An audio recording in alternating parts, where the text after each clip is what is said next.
Come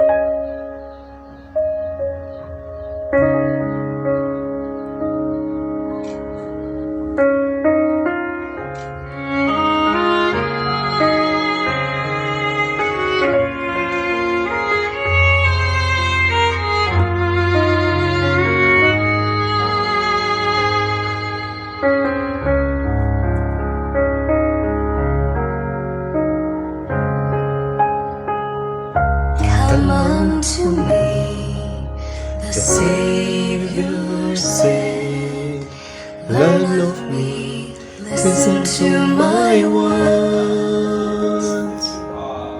The multitudes that follow there in Galilee marveled at his wisdom and the truth they heard him speak. For in the Master's voice we hear the I've said number 10 is for teaching. Virgins, which means they proclaim pure gospel. This is a church that is divided into, it's a church, yeah, it has, they proclaim of the pure gospel, which I've said that inspiration is telling us that virgins that proclaim, virgins signify their and it concerns that which took their lamps and went forth to meet their bridegroom. Actually, the book of Psalm chapter 119, verse 105 is telling us that the lamb, what is the lamb? Let us turn to our Bibles, the book of Psalm 119, 105. Ask ourselves, what is the meaning of the word lamb? We are going to do a scripture exposition to know what is the scripture telling us. 119 verse 105, you can read with me. It says, thy word is a lamp unto my feet and a light unto my path. So thy word is a lamp unto my feet and a light unto my path. These 10 virgins took their lamps and went forth to meet their bridegroom. Actually, we know that lamps, they are used in the night. You cannot light a lamp during the day when the sun is on, but the lamps are used in the night, which means these 10 virgins are living during the night. They are living during the night when there is darkness actually. And we are being told in the book of Isaiah chapter 21, a question is asked. We know, we have said that this woman are living in the night, and we can ask ourselves, what is this night? And what does the scripture say about night? Actually, in the book of Isaiah, I believe Isaiah chapter 21 verses 10, it is telling us about the night. A question is being asked unto the watchman. We know a watchman, actually, he carries a lamp and a trumpet. The work of the lamp is to shine, and the work of the trumpet is to sound an alarm. We're being told by Isaiah chapter 58 that cry aloud, spare not, lift up your voice like a trumpet. And Ezekiel is being told that, Son of man, I've set thee a watchman in the house of Israel, so that you can declare what you see, and when you see, you are supposed to sound a trumpet. So here a question is asked. Isaiah chapter 21, let us turn to our Bibles. Isaiah chapter 21 verses 10. 10 virgins took their lamps to meet their bridegroom. So Isaiah 21 verses 10. Let us read verses 6. It says that, for thus hath the Lord said unto me, Go set a watchman, let him declare what is here. So the work of the watchman is to declare what is here. Actually, this is during the night. And verses 10 is telling us that a question, chapter 21, verses 10, it says, let us read verses 12. Our 1 verses 12. It says, the watchman said, the morning cometh, and also the night. If ye inquire ye. Verses 11 says that the burden of Duma, he calleth to me out of Seir, watchman, word of the night. Watchman, word of the night. So the function of a watchman is to watch during the night. And a question is asked, watchman, word of the night. We can say these virgins, they have pure gospel. They have said that the word of God is lamb. And this watchman is being asked a question, watchman, word of the night, which means is watching during the night. And I've said that these 10 virgins lived in a particular phase of time that it was during the night. we can ask ourselves, okay, it says that the watchman said, the morning cometh and also the night. We know that the morning signifies brightness, as in the light. But we are being told that this watchman is under watch during the night. And we have said that these 10 virgins, they took their lamps during the night. We know that you cannot light a lamp during the day, but it's during the night. And our question is asked, watchman, word of the night. Watchman, word of the night. The morning cometh. And the answer is given that the morning cometh and also the night. If you inquire ye, return come. And we know that before God created the heavens and the earth we are being told it was without form and void, and darkness was upon the face of the deep. So we can draw a principle here that before the morning comes, there must be darkness. Before the morning comes, must be darkness. And we can ask ourselves, what is darkness? We know Jesus Christ, our God himself, is being accounted as the Son of righteousness. He is the light. And the opposite is the same, that Satan himself is darkness. And the misapplication, we have said the word of God is light. So it means the fables and theories of Satan are night, are darkness. So these 10 virgins took their lamps, took the word of God to meet the bridegroom. So we can ask ourselves, what is these theories? What is these fables that Satan has given unto us? We are being told that inspiration is telling us, the book of B.O.H.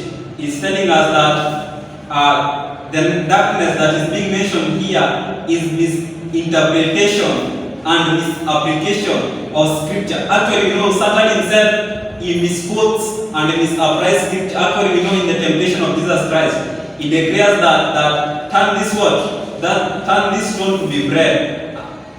And he said that, okay, the second temptation, he quotes the Bible, that God will send his angels. So misapplication and misinterpretation of the scripture, the act deceiver, the act misinterpreter of the scripture is Satan himself. And he has misinterpreted the scripture and misapplied the scripture concerning the word of God that is true, that is light unto our feet. We know God has given us counsels on what to eat, what to wear, and what to listen. And actually we know, for example, let me start with eating. God said when he created man in the Garden of Eden, he gave them a particular point and he told them that you should eat this and that. But you find man diverted. Actually we know we are living in the last days. We know that the signs that were foretold in the sun and in the moon have happened. And we know the day we are living in here, if you look around the countries, there are calamities by land, by sea. And actually on last week, I believe this week, there was an earthquake, and many things have happened. So we believe that we are living in the last days. For example, in Madagascar from previous months, it experiences drought and famine. In Greece, America, there's wildfire. Yeah, there's tornadoes. In South Africa, there's hailstones. Hailstone weight of a kg. When it falls on you, it can kill you. So we know that calamities are here by land and by sea. So we know we are living in the last days. And these last days, there's misinterpretation and misapplication of the scripture. I've said that Satan misapplies the scripture in the sense of eating, in the sense of drinking, and also in the sense of music. For example, when he tempted Christ, we are being told that the temptation that were brought to Christ is the same temptation that Satan will bring unto us. The same temptation, if you look back onto our first parents, the temptation is about eating. He told Eve, yeah, if you eat this fruit, you will be wise, you will be like God. So the same temptation that Satan brought onto our first parent, to Jesus Christ, to Jacob and Esau, let me say, is the same temptation that Satan is bringing unto us. Actually, in the book of 1 Corinthians chapter 10, he's telling us that all those things, all those temptations that were brought unto our forefathers, they are the same, they are common to all man. So we are being told in the book of Proverbs chapter 4 verses 23 that we are supposed to keep our heart with all diligence, because out of it comes the issues of life. We know, we have said, Satan has misapplied and misinterpreted the scripture concerning eating. We can ask ourselves, what are we supposed to eat? What are we supposed to eat? We have said that Adam and Eve were given an instruction how to eat, but Satan has come with a misinterpretation and misapplication of the scripture concerning how should we eat. Actually, we can read from the scripture.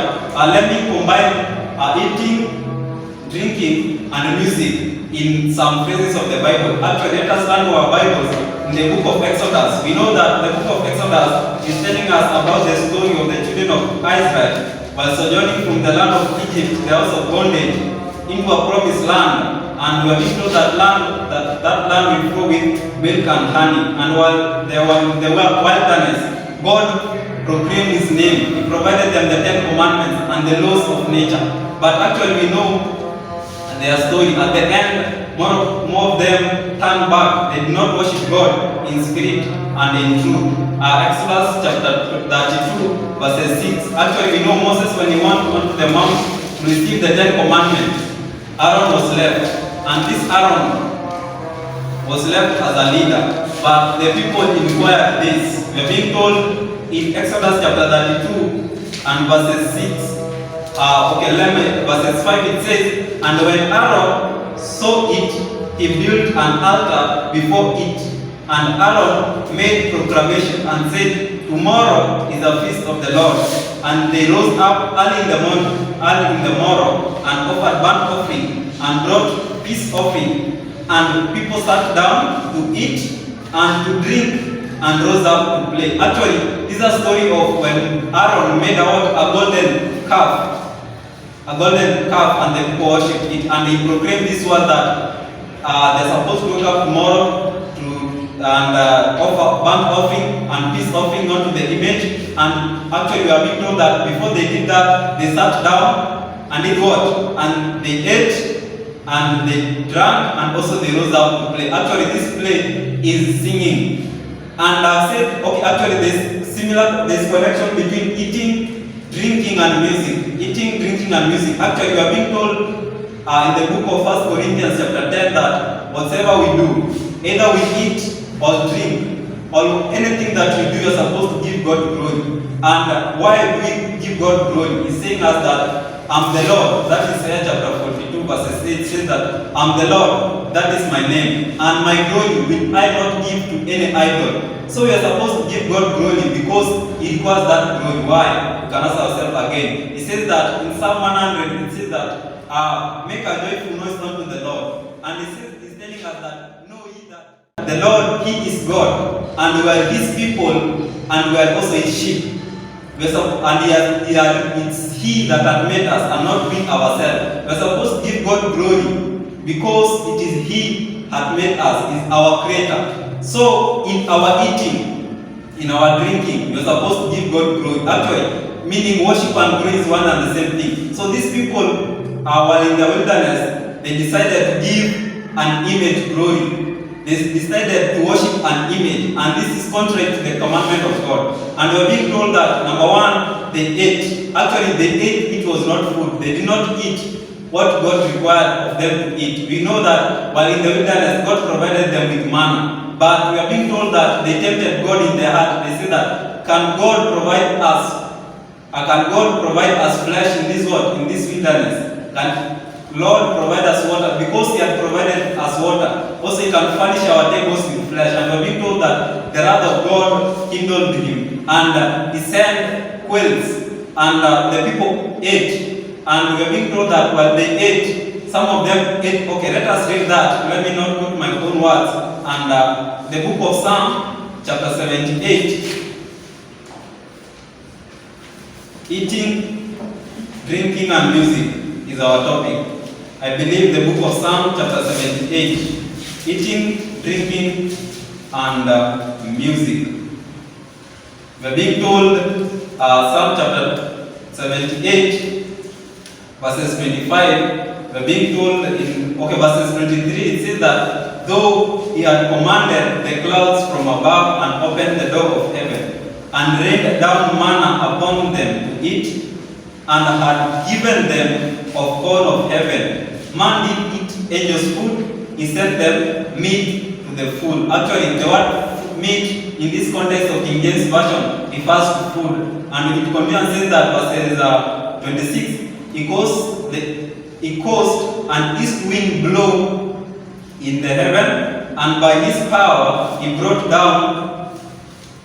in the south wind. Verses 27 says that he rained flesh upon them as dust, and feathers falls like the sand of the sea. So God provided the children of Israel were in the wilderness, the flesh. And we are being told the people ate. Verses 29 says that, so they did eat, and they were well filled, for he gave them to their desires.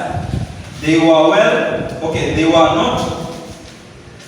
not strangled from their lust, but while their meat was in their mouth, the wrath of God came upon them and slew the fattest of them and smote down the chosen men of Israel. So God provided them what they wanted, but the people, they did not have temperance, but they ate lustfully, they overate, and we are being told that the wrath of God was kindled, and the people were smote.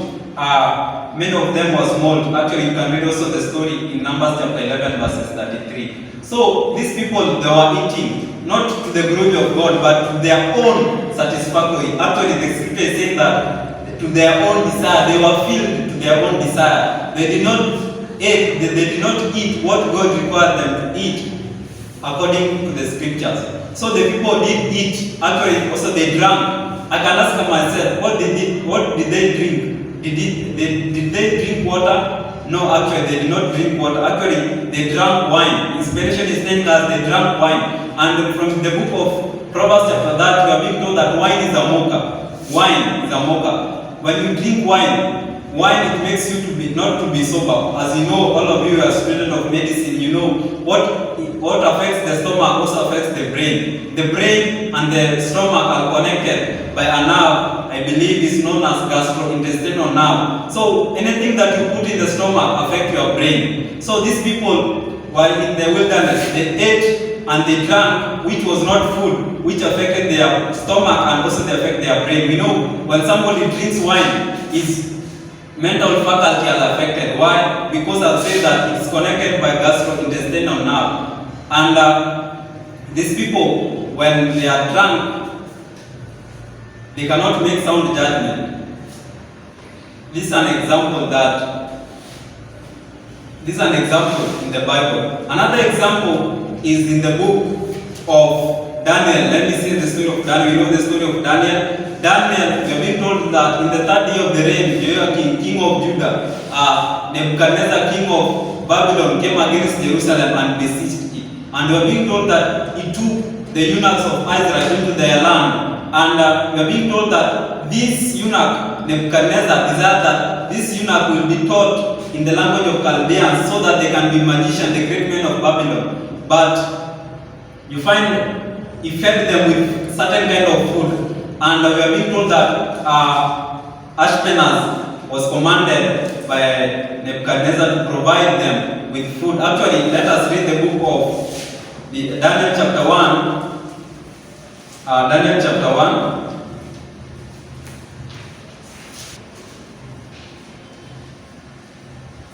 Okay, so they were provided by the kings. Of verses 5 it says that, and the king appointed them a daily provision of the king's meat and of wine which he drank, so nourishing them 3 years, that at the end thereof they may stand before the king. So these children, the eunuchs, they were fed by the king's meat, the wine. And verses 8, we are being told, Daniel purposed in his heart that he will not defile himself with the portion of the king's meat, nor the wine which he drank. Therefore he requested of the prince of the eunuchs that he might not defile himself. So Daniel knew that food, eating and drinking affects our worship. It cannot make us to make a right judgment. Daniel purposed in his heart that he cannot defile himself. So we can draw a principle here that food, actually it says meat, wine defiles our body. And we are being told that if any man defile his body, him God will destroy. That's the book of 1 Corinthians chapter 3 verses 18. He's telling us that if any man defiles his body, him the Lord will destroy, because we are not our own. We belong to the Holy Spirit. And our work is to proclaim the praises of him who had called us out of darkness into this marvelous light. And we cannot proclaim the praises. We cannot proclaim the glory of God while eating and drinking, which is not food, and actually playing music, which is not music, which is not heavenly music. And this is another example of people, Daniel and his friends. They purpose in their heart not to defile their body with the king's portion. And actually, we know a test was brought before them. After certain years, a test was brought before them. And this test is about worship. Nebuchadnezzar set an image thereof of terrible statue. And he declared that all the people of Babylon should bow down themselves unto that image. But you are being told that these three men, Shadrach, Azariah, Ananiah, and Mishael, Meshach, they purposed in their heart not to bow down to this image. The reason is why they purpose in their heart not to defile their mind, because anything that affects your stomach affects your brain. So they made right judgment to worship God in not worshiping that idol. So even us, you can grow principle. What we eat, what we drink, and what we listen to will affect our worship. Actually, the book of Daniel chapter 3 verses 15 is telling us that before they worshipped the image, there's certain kind of music that was played. So worship and music go hand in hand. During creation, we are being told in the book of Job that the sons of God and the morning star, they shouted for joy. During the birth of Jesus Christ, angels were singing. During the triumph entry, there was song. Also, when Jesus Christ ascended into heaven, there was a song that was sung. Actually, that's the book of Revelation, chapter 12, verses 12. That song is that who unto the inhabitants of the earth rejoice ye heaven. That's a song that was sung. So music form parts of worship. Eating and drinking form parts of worship. And verses 15 it reads of Daniel chapter 3, it says that, now if ye be ready, that at what time ye hear the sound of cornet, flute, harp. I believe these are musical instruments. So music, harp, the sound of cornet, flute, harp, sakabi, psaltery, and dasima, all kind of music. You shall fall down and worship the image. So music and worship are related. So what kind of music do we listen? What kind of music do we sing? Because we know music was created to serve a holy purpose. If we sing correct music, we are serving God. If we sing which is not correct music, we are serving the opposite one. There is no middle ground. So music, eating and drinking are connected, and if we do what is right in our eating, in our drinking, the Lord will reward us. Actually, let us turn to our Bible, to the book of Matthew. As I'm going to conclude, the book of Matthew chapter 25. So we are being told this virgin, 10 virgins, they took their lamps. So we have said the word lamps is the word of God. So it means they are living in darkness, the misapplication and misinterpretation of scripture. So they took their lamp. We know the word of God is a lamp. So it means they ask themselves, what does the Bible teach? What does the Bible say about eating? What does the Bible say about drinking? What does the Bible say about music? And it continues says, and when God made the bridegroom. The bridegroom actually here, we can say Jesus Christ. 5 of them were wise and 5 of them were foolish. We have been told in Ecclesiastes chapter 8 that the people who are wise understand dark saying, and dark sayings are prophecies, are parables. So these wise, they understood prophecies. Actually, also the fool understood prophecies, but one thing they lacked, and this one thing is about, we find that one thing they lacked. Let me continue to read that verses 4. It says that, but the wise took oil in their vessels with their lamps, while the bridegroom tarried. So which means the foolish, they did not have oil in their lamps, which means the Bible says that oil is signified Holy Spirit. So they have the word of God. They understood prophecies. They know what is supposed to be done in our eating, in our drinking, in our music, let me add, in our dress, how we associate ourselves with ladies and gents, what are we supposed to do? They know all that, but they did not have the Holy Spirit. Why? Because you are being told that a house divided against itself cannot stand, and no one can serve two masters at the same time. So these foolish virgins, they were lukewarm. They have the truth, but they lacked the Holy Spirit. We are being told that when the bridegroom tarried, verses 5, all slumbered, which means you cannot sleep during the day. Automatically, God created the night so that man can sleep. So this is during the night. And it says that, and at midnight, this confirms that these virgins were living during the night. It says that, and at midnight, there was a cry made, the bridegroom cometh, go ye out to meet him. Then we are being told that, then all those virgins arose and trimmed their lamps. So the lamps, you have found that is the word of God. To trim their lamp is to have a connection with the scriptures. We are being told that a theoretical knowledge of the word of God, without the Holy Spirit, He cannot save any man. And for the Holy Spirit to dwell in us, for us to obey the word of God, number one thing must happen. And we are being told that if any man will come of Jesus Christ, the first thing is to deny himself.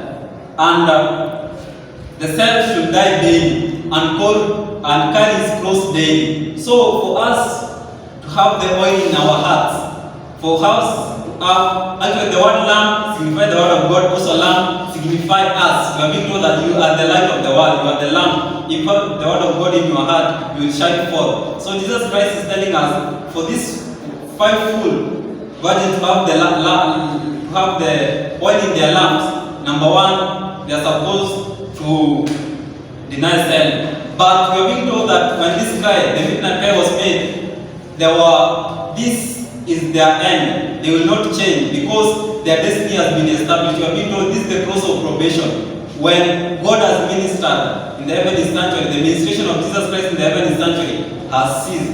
Verse 8 says that, and the foolish said unto what? Unto the wise, give us of your oil. We cannot share the Holy Spirit. The righteous, actually, in the book of Ezekiel chapter 14, verses 14 and 20, is telling us that the righteousness of Noah, of Job, of Daniel, they delivered not any soul, but the sons of Noah and their wives, they were delivered because of the experience, the personal relationship they had with God. So the Holy Spirit of one person cannot deliver you, but you are supposed have a personal relationship with Jesus Christ. And verses 9 it says that, but the wise answered, saying, not so, lest there be not enough for you and us. So for us to have the Holy Spirit, we must deny ourselves. Meaning, we must deny what we love. We must deny what we love. For example, we know that our body loves the things of this world. We love what God has commanded us not to do. For example, in our eating. You know, God has commanded us what to eat and what not to eat. He has commanded us what to drink and what not to drink. He has commanded us what to wear and not what to wear. So our work is to surrender that may Jesus Christ live in us. And we are being told that when He lives in us, we will work the work of Him. Actually, let me read this hymnal as I'm concluding. 595, it says that, let every lamp be burning bright. The darkness hour is nearing.